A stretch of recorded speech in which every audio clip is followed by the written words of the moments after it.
It can be really frustrating when you want to play your Xbox and you run into an error code. In today's tech video, I'm going to show you how you can fix your Xbox error 0xc0000189.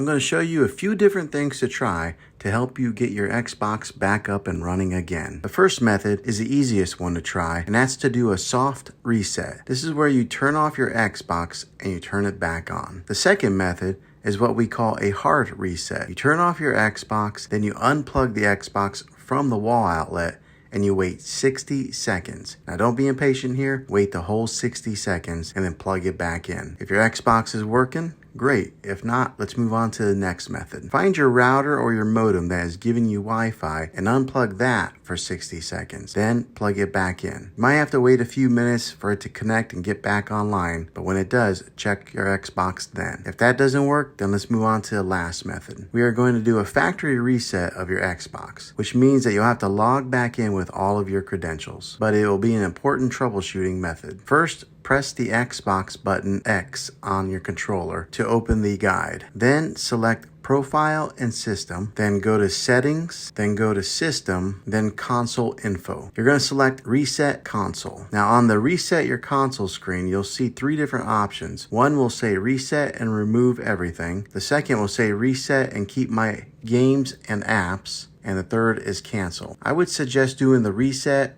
and Keep Games and Apps first. If that doesn't fix the problem, then try the Reset and Remove Everything. This option resets a console to factory settings. Well, hopefully this video was helpful to you. If it was, click a thumbs up on this. Go ahead and subscribe to my channel. I make tech videos all the time, and I would love to have you back in the next one. Take care.